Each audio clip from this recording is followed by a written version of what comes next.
Kwa muda mwingine tena, mpendwa msikilizaji, naja mbele zenu, naja mbele zako popote pale unapoendelea kusikiliza vipindi hivi kupitia kompyuta yako, kupitia simu yako, kupitia television yako. Mpendwa msikilizaji, popote pale unapoendelea kusikiliza, ujue kwamba mimi nashukuru sana wewe kuwa pamoja na mimi katika vipindi hivi, katika support yako ya maombi. Maana vita ambavyo tuko navyo sio vita rahisi, kwa sababu kutoa mafundisho kama haya isipokuwa Roho Mtakatifu asipokuwa pamoja na wewe, itakuwa vigumu zaidi sana kuendelea. Maana kuna baadhi ambao wako kabisa sambamba na haya mafundisho, na kuna wengine ambao wapo kabisa sambamba kwa muda huu. Na sisi hatuko hapa, sisi sio watu wa kurudia nyuma, sisi ni watu wa kusonga mbele.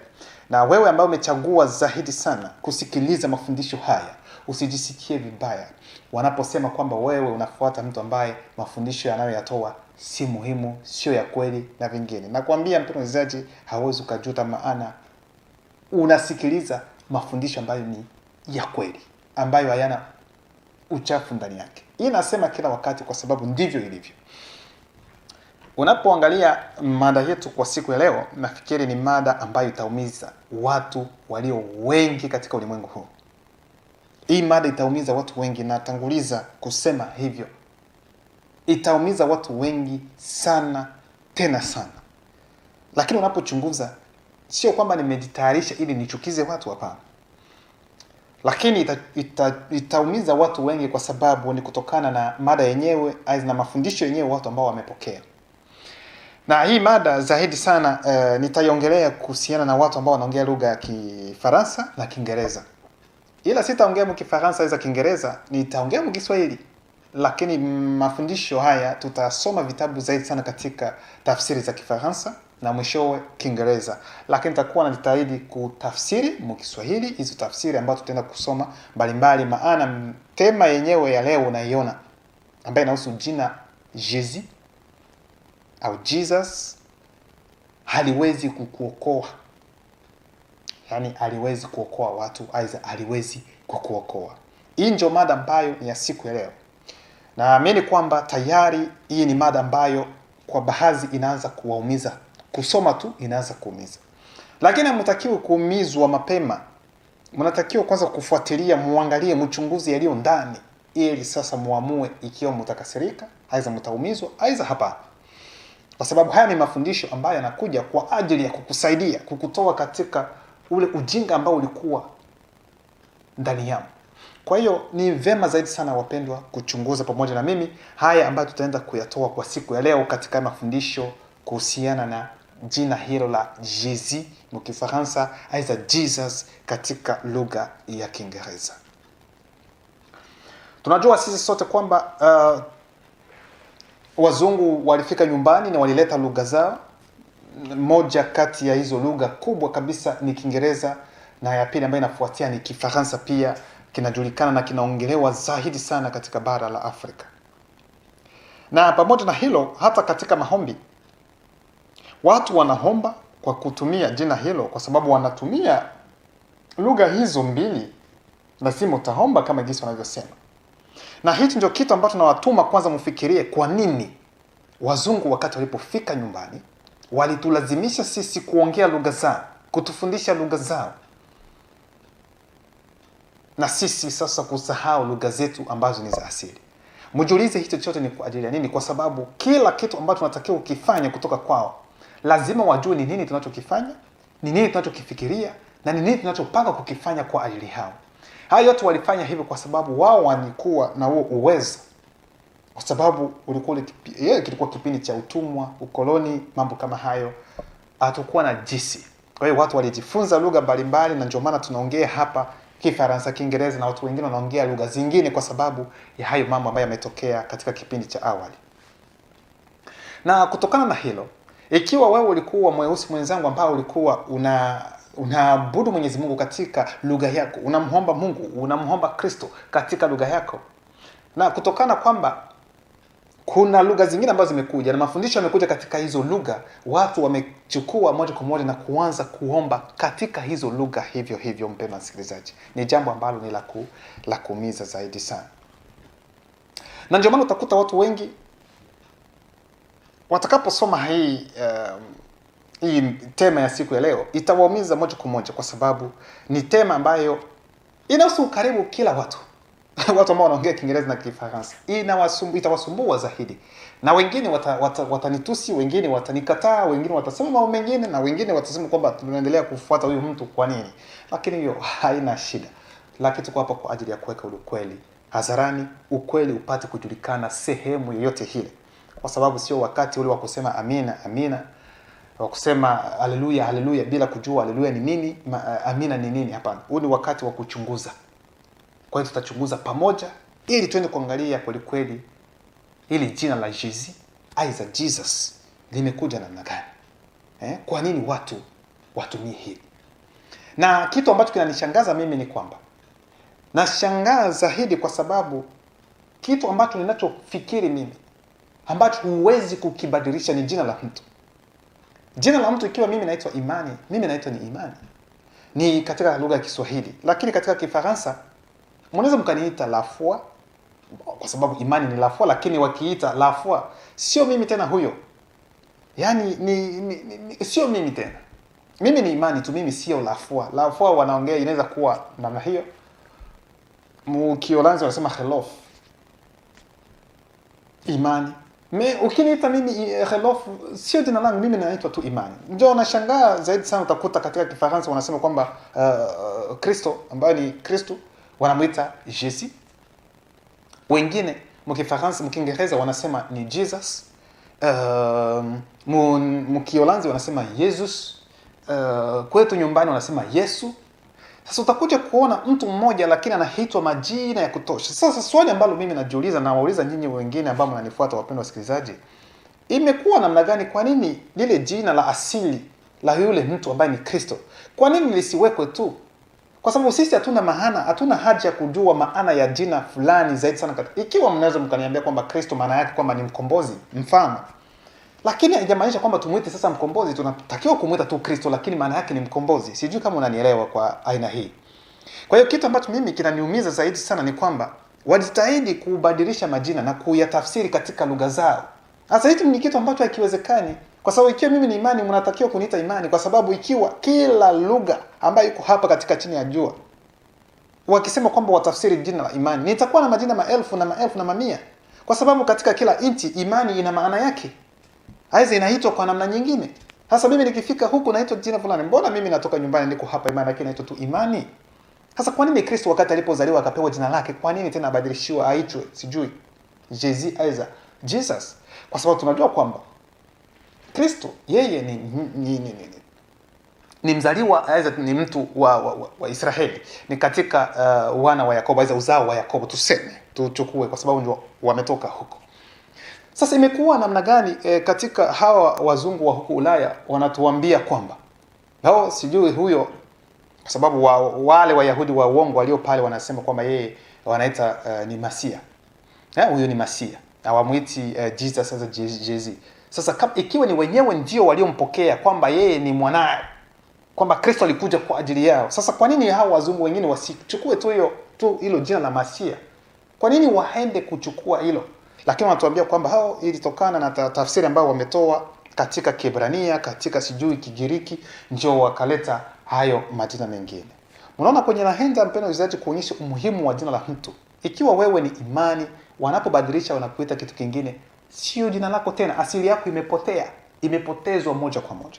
Kwa hiyo tutaenda kuangalia hizi jina, haya majina mawili ambayo ni Jesus. Ni jina moja ambalo moja linaitwa katika Kiingereza na lingine linaitwa katika Kifaransa, ikiwa ili jina linaweza kuokoa watu. Kutokana na hilo na wapeleka katika kitabu cha Waebrania sura ya kwanza mstari wa 4 ambayo inasema,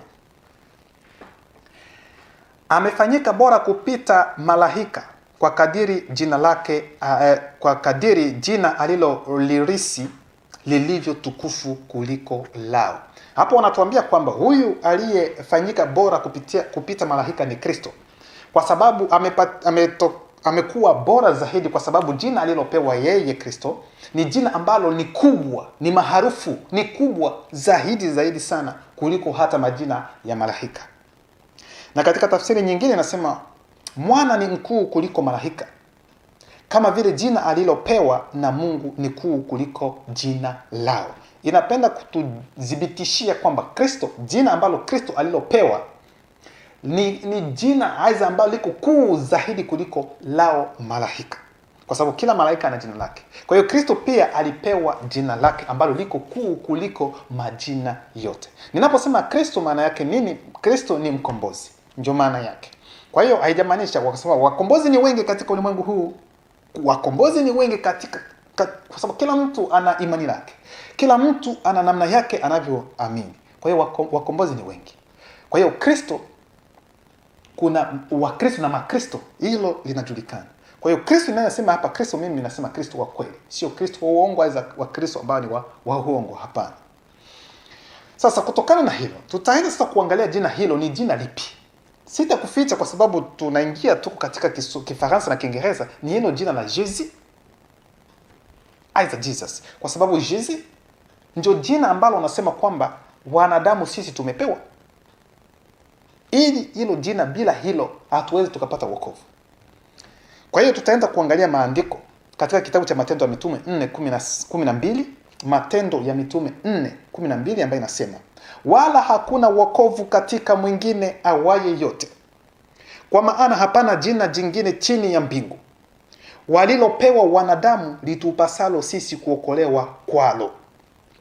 Maandiko katika Matendo ya Mitume 4:12 yanatuambia kwamba hakuna wokovu katika jina lingine, kwa sababu katika ulimwengu huu chini ya jua hakuna mwanadamu ambaye alipewa jina ambalo Kristo alilolipewa hapa duniani kabla Kristo hajaja.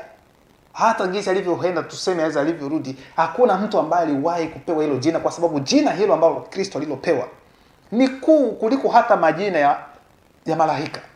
Kwa hiyo hilo jina hilo ambalo wanasema ni Jesus, hilo ni kuu sana, ambalo linatakiwa kuokoa wanadamu. Hivyo ndivyo wanapenda kutuambia hapa. Hata katika tafsiri ya Kifaransa, traduction King James, inasema hivi: et il n'y a de salut en aucun autre, car il n'y a pas d'autre nom sous les cieux qui soit donné parmi les hommes par lesquels nous devions être sauvés. Kwa hiyo ni hivyo jina hilo ambalo ni Jesus, aisa Kiingereza Jesus, ndilo jina ambalo tunaambiwa kwamba hilo ndilo jina litupasalo sisi ambalo tunatakiwa kulihita ili tupate kuokolewa. Na hilo jina hakuna mwanadamu hapa chini ya jua ambaye amewahi kupewa jina hilo. Sasa swali ambalo nakupatia ni hili. Sasa ikiwa tukikuta ndani ya maandiko kwamba kuna watu, aidha mtu ambaye amewahi kupewa hilo jina la Jesus, iwe katika Agano Jipya, iwe katika Agano la Kale, maana yake itakuja kuonyesha kwamba hilo jina ambalo mnasema kwamba ni Jesus, hilo haliwezi likaokoa watu, kwa sababu chini ya jua hakuna mtu ambaye amepewa hilo jina. Sasa tukikuta ndani ya maandiko kwamba kuna watu ambao wamewahi kupewa hilo jina, moja kwa moja mjue kwamba hilo jina haliwezi likaokoa mtu. Sijui kama inaeleweka. Mbele sijaingia, tuelewane vizuri. Tuelewane wapendwa. Twende vizuri katika maandiko, tuchunguze vizuri. Narudilia kusema hivi, kwa sababu tumesoma katika Matendo ya Mitume 4:12 kwamba hakuna jina ambalo watu wamepewa lingine lile ambalo liwezalo sisi kutuokoa katika ulimwengu huu isipokuwa hilo la Jesus. Sasa kwa sababu hilo jina hakuna mtu chini ya jua, ndivyo maandiko yanavyosema, ambaye aliwahi kupewa hilo jina. Na chini ya jua ni wapi? Si ndio hapa duniani. Sasa na mimi nauliza, je, ikitokea katika maandiko tunakuja kuona kwamba mbele ya Kristo hajaja kulikuwa mtu tayari ameshapewa hilo jina, na baada ya Kristo ameshakuwa hapa kuna wengine ambao walibeba hilo jina la Jesus, je, mtasema kwamba hilo jina ambalo ni la Jesus litaweza kutuokoa tena? Halitatuokoa. Kwa sababu ya nini? Kwa sababu itakuwa tayari watu wengine wameshatumia, na huo sio mpango. Maandiko hayajasema hivyo. Kwa hiyo Hichi ndicho kitu ambacho nilipenda kuonyesha. Kwa hiyo tuingie sasa ndani ya maandiko ili tuende sasa kugundua uongo ambao upo na kuonyesha kwamba hilo jina ambalo mnasema kwamba ni Jésus, hilo jina haliwezi likawaokoa hata siku moja, kwa sababu kuna watu ambao walipewa hilo jina kabla hata Kristo hajaja. Watu walipewa hilo jina la Jésus, na baada ya Kristo tena kuna wengine ambao walipewa hilo jina la Jésus. Kwa hiyo tunaingia kwenye kitabu cha Luka, tunaingia kwenye Agano Jipya. Luka sura ya 3 mstari wa 29. Hapa tunaongea kuhusiana na ukoo wa Kristo. Ukoo wa Kristo. Luka 3:29, ambayo tunaingia kwenye tafsiri ya Kifaransa kwa sababu tunaenda kutafuta hiyo Jésus. Tunaingia kwenye tafsiri za Kifaransa. Tafsiri zote ambazo nitakupatia hapa, mpendwa msikilizaji, uziandike na uende kuzichunguza vizuri. Maana kitabu cha Mezali nasema, Mezali 25:2 nasema kwamba utukufu wa Mwenyezi Mungu ni kulificha jambo, bali utukufu wa mfalme ni kuchunguza. Wewe ni kama vile mfalme, unatakiwa kuchunguza haya mambo ambayo naenda kuyaongea kwa siku ya leo. Kitabu cha Luka 3:29 ambayo inasema Bible de la liturgie. Hii ndio tafsiri ya kwanza ambayo nakupatia. Bible de la liturgie inatuambia hapa, tunaenda kwenye ukoo wa Kristo. Unapoanza kwenye mistari ya mbele utaenda, wanaanza mlolongo kuanzia mstari wa kwanza, wa pili, wa tatu, hivi tunaingia kwenye 29. Inaanza kusema fils de Jésus, fils de Jésus, yani mtoto wa Yesu. Mkiswahili tunatafsiri hivi moja kwa moja, fils de Jésus, fils de Jésus, fils d'Eliezer, fils de Jorim, fils de Matat, fils de Levi. Yaani katika tafsiri ya Bible de la liturgie inapenda kutuambia kwamba kuna mtu katika ukoo wa Kristo ambaye tayari alikuwa ameshapewa hilo jina la Jésus, na yeye pia alizaa. Fils de Jésus, fils d'Eliezer, fils de Jorim, fils de Matat, fils de Levi. Mnaona tayari huyo Jésus hapa ameshazaa, aliwahi kuzaa katika ukoo wa Kristo. Bible de peuple, hivi na kupatia sasa tafsiri ambazo utachunguza polepole uende kukuta haya ninayoongea. Bible de peuple, fils de Jésus. Nouvelle Bible second, fils de Jésus. Hiyo ni Luka 3:29 na kupatia tafsiri mbalimbali ili uchunguze.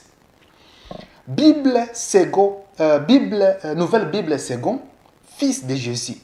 Bible du Semeur, nayo inasema Jésus. Traduction du Monde Nouveau, kitabu cha mashahidi wa Yehova, nao wanasema fils de Jésus. Bible en français courant, fils de Jésus. Bible à la colombe, fils de Jésus. Traduction écuménique de la Bible, fils de Jésus. Bible de Jérusalem, fils de Jésus. Traduction Pirote Clameur, fils de Jésus. Traduction Louis II, fils de Jésus. Traduction Abbé Crampeau, fils de Jésus. Traduction Abbé Filion, qui les filles de Jésus. Traduction Edmond Staffet, fils de Jésus. Traduction Les Maîtres de Sac, qui fit fils de Jésus. Hizo ni tafsiri karibu 15 za Kifaransa. Kwa sababu nakwambia mpendwa msikilizaji, ni muhimu kuchunguza, kusoma sana, kusoma tafsiri mbalimbali. Hichi ni kitu ambacho nawahimiza. Msiwe unasoma Biblia tafsiri moja, hata Kiswahili. Someni tafsiri mbalimbali za Kiswahili. Someni tafsiri mbalimbali za Kifaransa. Someni tafsiri mbalimbali za Kiingereza. Wale ambao wanajua Kiingereza, wale ambao wanajua Kifaransa, someni hivyo. Na wahimiza ndugu zangu, fanyeni hivyo ili mpate kujua ukweli. Kwa hiyo hizi tafsiri zote ambazo ni 15 ambazo nimekupatia za Kifaransa zinahakikisha kwamba huyo Jésus naye pia aliwahi kuzaa. Sasa tayari kuna mtu ambaye amewahi kuzaa na aliitwa jina hilo la Jésus. Wengine watasema kwamba imani, unajua labda huyo aliitwa hivyo Jésus kwa sababu labda alitamaniwa zaidi sana na kazi na miujiza ambayo Kristo aliyoitenda, naye pia akaona kwamba ni bora aitwe Jésus. Kwa sababu hata kuna wachezaji katika kipindi hiki ambao wanaitwa Jésus. Wachezaji wa Manchester City wanaitwa Jésus. Labda na wenyewe waliona hivyo wakaitwa hivyo. Si hapo tayari mtasema kwamba tayari Kristo ameshazaliwa. Lakini tutaenda kuchunguza pia katika Agano la Kale, ili tuende kuangalia ikiwa kulikuwa kuna mtu mwingine ambaye ameshawahi kupewa hilo jina. Kwa wale wengine ambao labda hizi tafsiri za Biblia nimezitoa haraka, Kuna wengine ambao wanapata hizi tafsiri, ndani ya tafsiri zao watakuta fils de Josue. Aiza kuna tafsiri zingine zinasema fils de Jose. Ni kupenda kukuonyesha kwamba ikiwa ulikuwa bado hujajua, Josue égale Jose. Huyu Yoshua yule ambaye alitembea na wana wa Israeli katika kipindi cha Musa, ile baada ya kukomboa Musa katika kazi, naye alikuwa anaitwa Yoshua, maana yake ni Jesi. Yaani Josue égale Jesi, Jose égale Jesi. Ikiwa hujui, hizi ndio tafsiri, mimi nakwambia huu ni ukweli. Nafanya jitihada, tafuta, kila mtu atakwambia ile ninalokuambia. Kwa hiyo kwa wale wote ambao wanakuta katika tafsiri zao hakuna fils de Jesi, aiza wanakuta fils de Josue, aiza fils de Jose, Josue ou bien Jose égale Jésus. Yaani Josue aiza Jose ni Kristo tu, ni Yesu, ni Jésus tu, hakuna tofauti. Hivi ndivyo ilivyo. Sasa kwa hiyo tumeona tafsiri 15 zinaonyesha kweli kweli kwamba Kristo, kuna mtu katika ukoo wake aliwahi naye pia kuitwa hilo jina la Jésus. Na wakati maandiko yanatuambia katika kitabu cha Matendo 4:12 kwamba hakuna mtu awaye yote chini ya jua ambaye aliwahi kupewa jina hilo, kwa sababu ni jina ambalo linapita jina hizo majina yote ya malaika. Sio jina ambalo mtu ambaye anaweza kapewa hilo, lakini tayari katika kitabu cha Luka 3:29 tumeshaona kwamba kuna mtu ambaye aliwahi kuitwa Jésus na alizaa watoto. Sasa hiyo ni agano jipya. Na ndio maana nimesema kwamba wenda wengine watasema kwamba hiyo ni agano jipya. Watu walivutiwa na hilo jina. Tutaenda kuchunguza katika agano la kale pia, ili tuende kuonyesha kwamba kuna mtu mwingine ambaye aliwahi kupewa hilo jina la Jésus katika agano la kale, Kristo ajaje. Zacharie 3:1. Zacharie 3:1. Mfuatilie tafsiri ambayo nawapatia. Traduction Abbé Crampon. Traduction Abbé Crampon, Zacharie 3:1. Inasema hivi: Il me fit voir Jésus. Il me fit voir Jésus, virgule, le grand prêtre, virgule, debout devant l'ange de Yahweh. Nasoma Yahweh kama gisi ilivyo, lakini najua Yahweh ni pepo. Devant l'ange de Yahweh, et Satan se tenait à sa droite pour lui faire opposition. Hapa tayari katika Zakaria 3:1 wanatuambia kwamba Zakaria aliona Yesu, mkiswahili na tafsiri hivi. Aiza alimuona Jésus ambaye alikuwa kuhani mkuu. Huyo Jésus alikuwa mbele ya malaika wa huyu ambaye wanaita Yahweh. Lakini pembeni kwenye mkono wake wa kulia kulikuwepo shetani pia ambaye alikuwa akiendelea kufanya nini? Kupingana. Yaani yeye alikuwa anamtaka tuseme, kwa sababu yeye ni mwenye dhambi. Tutaenda kuviona hapa, huyo Jésus ni mwenye dhambi. Kwenye mstari wa 3, Zacharie 3:1. Or Jésus était couvert d'habits sales et se tenait devant l'ange. Na simama kwanza hapa, wanatuambia kwamba wakati alipokuwa hapo mbele, huyo Jésus alikuwa na manguo chafu. Na mfano, yani katika kiroho kuwa na manguo chafu ni mtu ambaye ni mwenye dhambi. Mtu ambaye ana dhambi ndiye mtu ambaye ana manguo yenye kuwa uchafu. Kwa hiyo huyo Jésus wa hicho kipindi, huyo Jésus ambaye alikuwepo kabla ya huyu ambaye amekuja katika miaka 2000, alikuwa na hilo jina na yeye alikuwa na dhambi. Sijui kama inaeleweka. Kwenye mstari wa 4, Zacharie 3:4. Et l'ange prit la parole et parla à ceux qui se tenaient devant lui. Ôtez-lui les vêtements, souillez. Et il dit à Jésus, voici je t'ai revêtu d'habits de rechange. Kwa hiyo huyo malaika ambaye ana nguvu kuliko huyo Jésus ambaye alikuwa pale, aliwaambia watu kwamba mvueni hayo mavazi, mvueni hayo manguo ambayo ni ya buchafu, mvikeni mavazi mengine tena. Sijui kama inaeleweka. Kwa hiyo huyo Jésus ilitakiwa asamehewe, atolewe nguo chafu, avikwe nguo ambazo ni safi. Na aliyekuwa akifanya hayo yote ni malaika. Wakati sisi tumesoma kwamba hakuna jina, hata malaika hawana jina ambalo liko kuu kuliko hilo ambalo linaweza kuokoa watu wote, ambalo wanasema ni Jezi. Wakati tunashangaa tunakuja kuona kwamba kuna mtu mwingine ambaye aliwahi kuitwa hilo jina kabla ya Kristo hajaja, anaitwa Jezi na aliyotenda dhambi, na hilo jina ni jina la ajabu. Kwa nini huyo akuwe mbele? Kwa sababu ikiwa mtu yeye ana jina ambalo linashinda hata wa malaika, huyo mtu hawezi kutenda dhambi. Lakini tayari tunakuja kuona huyo Jezi tayari mbele ya Kristo ajaja, kuna mtu ambaye aliwahi tayari kuwa na hilo jina la Jezi. Sijui kama inaeleweka. Nafikiri hapo, sijui mtasema kitu gani, sijui mtaniambia namna gani, aweza naunda, aweza nabuni, sijui. Tafsiri ziko wapi? Mimi sijatoa tafsiri katika ulimwengu huu. Hizi tafsiri ni wazungu wenyewe ndio walioandika, na wanajua kitu gani ambacho wanaandika. Kwa hiyo sio mimi, sio ndugu yangu mweusi ambaye alifanya hizi tafsiri ambazo nazisoma hapa, ni wenyewe. Kwa hiyo ni vizuri kuchunguza, na nyinyi mchunguze katika tafsiri mbalimbali, mtakuja kuona haya mambo ambayo nawaambia kila wakati. Kwa hiyo Zakaria 3:1-2 hadi 4 tumekuja kuona kwamba kuna mtu katika Agano la Kale pia aliwahi kubeba hilo jina ambalo ni Jezi, na yeye alitenda dhambi, alikuwa mwenye dhambi. Nafikiri hilo liko wazi. Tunaenda kwenye kitabu cha Hagai, Age 1:1, Hagai. Tunaenda mkifaransa traduction Abbé Crampon. Traduction Abbé Crampon, Age 1:1 inasema hivi: La deuxième année du roi Darius, au 6e mois, le premier jour du mois, virgule, la parole de Yahweh, nasoma hivyo, fut adressée, virgule, par l'intermédiaire d'Age, yani Hagai, les prophètes, virgule, à Zérobabel, virgule, fils de Salatiel, gouverneur de Juda, virgule, et à Jésus, fils de Josédek, yani Jésus, fils de Josédek, yani Yesu, Jésus, mtoto wa Josédek, virgule, les grands prêtres, en ce terme. Kwa hiyo Hagai, kwa wale ambao kuna tafsiri ya Kiswahili wanaandika Yoshua. Yoshua ni Yesu. Aiza Yoshua, aiza Josue ni Jésus. Ndivyo ilivyo. Kwa hiyo hapa katika hii tafsiri ya traduction Abbé Crampon inatuambia kwamba hata Hagai pia aliona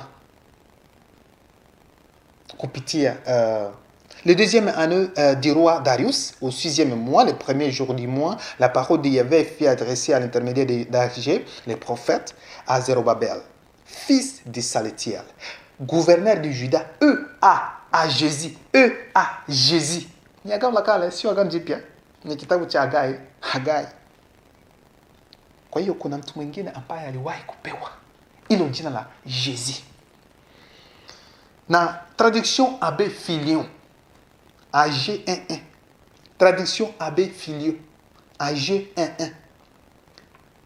À Jésus, fils de Josédek, grand prêtre en ce terme. Nayo pia inasema hivyo Jésus. Nikupenda kuambia kwamba kabla Kristo ajaja kuna watu ambao walipewa jina la Jésus mbele kitambo Kristo ajaja. Katika ukoo wake kuna mtu ambaye pia alikuwa na hilo jina ambalo ni Jésus. Tunaendelea. Ikiwa tumesema kwamba katika kitabu cha Matendo ya Mitume sura ya 4 mstari wa 12 inatuambia wala hakuna wokovu katika mwingine awaye yote, kwa maana hapana jina jingine chini ya mbingu walilopewa wanadamu litupasalo sisi kuokolewa kwalo. Sasa ikiwa hilo jina hakuna mwanadamu ambaye aliyepewa, kwa nini tunapata watu ambao wanaitwa Jésus ndani ya maandiko, ambao baadhi walikuwa kabla ya Kristo hajazaliwa walipewa hilo jina la Jésus, na baada ya Kristo katika ukoo wake kuna mtu mwingine ambaye aliitwa Jésus na alizaa na watoto wake, alafu huyo Jésus anakuja, huyo Kristo wenu anakuja kuzaliwa anapewa tena hilo jina, alafu mnakuja kusema kwamba hilo jina hakuna mtu mwingine ambaye alishawahi kupewa. Na tunaona kweli katika Agano la Kale kuna watu ambao waliwahi kupewa hilo jina, na katika Agano Jipya pia kuna watu ambao walipewa hilo jina. Sasa hilo jina linaweza likaokoa watu namna gani wakati ni jina ambalo limepewa watu wengine kabla hata Kristo hajaja? Watu wengine walikuwa tayari na hilo jina. Kwa hiyo nikupenda kuonyesha kwamba Jésus sio jina ambalo linaweza likaokoa. Huo ndio ukweli ambao upo, kwa sababu ni jina ambalo liliundwa. Waliliunda na wazungu ndio waliunda hilo jina la Jésus. Sijui niwaambie namna gani, wapendwa wasikilizaji. Jésus sio jina ambalo linaweza likawaokoa. Ikiwa nyinyi mnasema Jésus mnahita na hilo sio jina lake, mtaokolewa namna gani, wapendwa wasikilizaji? Mnakuja kudanganywa kwamba hilo jina halijawahi kupewa watu wengine katika ulimwengu huu, wakati tumeona kweli kweli kuna watu ambao walipewa hilo jina. Kwa hiyo ni uongo.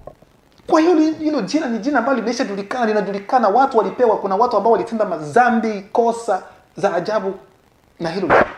Na Kristo huyo ambaye mnaita Jésus hajazaliwa. Tena anakuja kuzaliwa, anapewa hilo jina ambalo watu wengine tayari wameshapewa. Tena mnakuja kutuambia katika Matendo kwamba hakuna mwanadamu hapa chini ya jua ambaye aliwahi kupewa hilo jina. Sasa hilo jina ni jina lipi? Sio Jésus, ni jina lipi? Nikupenda kuonyesha kwamba jina la Jésus sio jina la kweli. Ni jina ambalo wazungu walileta. Wao ndio walileta hilo jina. Na hilo ni jina ambalo umeleta kwa hiyo Borgia. Jésus wao ambao ni Borgia, huyo wa nywele ndefu, macho ya blue, mzungu mnefili. Hilo ndio jina ambalo wanakuja kuambia kwamba ni sisi sote na lugha tunaanza au nom de Jésus. Au nom de Jésus, on ne dit rien. Wakati unapoendelea kuomba Mungu, waweza kuomba, kwa sababu nyinyi muombe Mungu mnaomba Jésus, amfanye chochote, kwa sababu huyo Jésus sio Kristo wa kweli. Kristo wa kweli alikuwa na jina ambalo alikuwa anaitwa hapa. Na tunapoingia kwenye jina lake ambalo alikuwa akiitwa katika ulimwengu huu, pia kuna jina lake ambalo alilileta, ambalo aliitwa, na sio hilo ambalo mnasema Jésus n'importe quoi.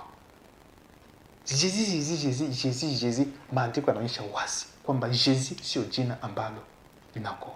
Wengine watasema mbona hiyo Jésus tunafanya nayo sijui miujiza, tukisema Jésus kila kitu nakwambia, hata uende India wanapoita huyo Buddha, Vishnu, wanaomba, labda ni wa kiroho kuwazidi hata nyinyi, wanaona na watu wanapona. Wanapona kwa imani lao kwa Mungu wao ambao wanaabudu. Kwa hiyo na nyinyi pia wakati mnapoomba, kwa sababu hiyo Jésus ni demon, ni pepo. Ikiwa mjui, ni pepo, ni ya wazungu, ni pepo. Siri na mafundisho yatakuja katika kila wanasema generation. Kiswahili. Katika kila kipindi, tuchukue kipindi, lakini nasema generation, na sahau Kiswahili vizuri hilo jina. Katika kila kipindi kulikuwa mkombozi. Kila kipindi kulikuwa mkombozi. Na huyo mkombozi alikuwa ni mmoja, lakini katika kila utamaduni anaitwa kwa jina lingine. Hivyo tu ndio walifanya. Kwa hiyo huyu ambaye mnaita Jésus, huyu ambaye anaitwa Jésus, si ni wao ni wao ambaye amekuja na wazungu. Lakini unapoenda Ugiriki utakuta majina mengine. Hiyo ni mada nyingine, siwezi nikaleta kwa muda huu. Nikupenda kuonyesha kwamba kwa wale wengine ambao wanaweza kusema kwamba sasa kuhusu Jesus ni hivyo, nitakuwapatia tu tafsiri ambazo mnaleta mkasoma, mtakuta haya yote ambayo nimewaambia. Luke 3:29, yani naongea Kiingereza. Sijui Kiingereza vizuri. Mnaweza mkaangalia kwenye tafsiri ya American Standard Version. Kwenye hiyo Luka 3:29 inasema the son of Jesus. Na hii ya Douay Rheims Bible inasema who was of Jesus. Na GB Phillips New Testament inasema who was the son of Jesus. Na unapoenda kwenye Zakaria mkiingereza 3:3 kwenye tafsiri ya Douay Rheims Bible inasema and Jesus was clothed with 50 garments and he stood before the face of the angel. And Jesus. Kwa hiyo nikupenda kuonyesha kwamba haya majina ambayo ni Jésus, haya majina ambayo ni Jesus, wanakuambia kwamba hilo ndio jina ambalo ukilihita kila mtu katika ulimwengu huu anapoita Jesus, lazima hilo ndio jina ambalo litawaokoa. Na cha kusema kingine ambacho watu wanaongezea, na maandiko yanasema kwamba hilo jina la Yesu unapolitaja mbele za watu wengine, kila goti linafanya nini? Linakunja. Mbona watu wengine mnapiga hata mnasema Jesus Jesus mbele ya watu wenye mapepo? Mbona wapiga hata magoti? Mbona wanyenyekei? Mbona wakae kimya? Na hii mnasema uende kwanza mitaani upite tu alafu useme Jesus. Asa Jesus, tuone kama watu watapiga magoti. Baadaye mtasema kwamba sasa mpaka watu watumwe za vingine. Ni kupenda kuonyesha kwamba, wapenda wasikilizaji, hayo majina yote hayo ni majina ambayo wazungu wenyewe waliunda na ni miungu yao. Tusiende kuvamia miungu yetu, miungu ya watu ambao sio ya kwetu. Sio kwamba tuvamie ya kwetu, lakini tusivamie miungu ya watu. Maana sisi tuna Mungu wetu ambaye anaishi. Mungu ambaye ameumba mbingu na dunia. Nikupenda kumalizia hii punti kwamba nyinyi ambao mnaoomba katika lugha ya Kiingereza na Kiswahili, na Kifaransa, mtaniuliza sasa, mkianza kuomba sasa mtatumia jina gani? Na kweli mtajiuliza mtatumia jina gani, kwa sababu ikiwa mnaita mtu ambaye jina lake sio hilo. Mimi naitwa Imani, uje kuniita Amani. Amani, Amani, niko hapa tu. Amani, Amani, niko hapa. Na kuita Amani, Amani, Amani. Mimi sijui ambao mnaita. Wengine mnaweza mkasema kwamba haina shida, tunaweza tukatumia hivyo tu kwa sababu yeye mwenyewe atajua tu kama tunamuita yeye. Muite hata shetani. Muite kwanza hata shetani kwa sababu atajua kwamba mnamuita yeye, hamumaanishi shetani. Kwa hiyo ni vizuri, wapendwa wasikilizaji, tuwe makini katika maandiko. Tuangalie na tuchunguze vizuri vyema kabisa maandiko yako namna gani. Ni kupenda kuonyesha kwamba hilo jina la Jesus aliwezi kuwaokoa, maana hilo ni jina ambalo watu wengine waliwahi kitambo kupewa. Kabla kabisa hata Kristo hajaja, watu wengi walipewa hilo jina la Jesus na walifanya mambo ambayo ni ya mbaya zaidi sana. Kama huyo ambaye tuliona kwamba yeye alikuwa na dhambi. Kwa hiyo Kristo anakuja kuzaliwa tena, anapewa hilo jina, na mnakuja kutuambia katika Matendo ya Mitume 4:12 kwamba hakuna mtu mwingine katika dunia hii ambaye aliwahi kupewa hilo jina. Mbona tumewaona? Sasa ni uongo wa namna gani ambao mnapenda kutuambia? Mbona tumewaona? Kwa hiyo ikiwa tumewaona, hilo jina halina umuhimu kuwepo. Hilo jina haliwezi kuokoa mwanadamu yoyote yule. Kwa hiyo wakati mwingine tutaenda kuambia jina la kweli la Kristo ambalo mnatakiwa kulihita, sio hilo la Jesus. Mtakesha mkiomba mnasema, lakini hakuna chochote ambacho kitakuwepo kwa sababu mnaita jina ambalo si la kweli. Kwa hiyo kipindi kingine, Mungu akitujalia, nitaenda kupitia nguvu zake Roho Mtakatifu kuonyesha jina lipi la Kristo ambalo mnatakiwa kulihita ili mpate kusikilizwa, ili maombi yenu yafike vizuri. Mwenyezi Mungu awabariki sana.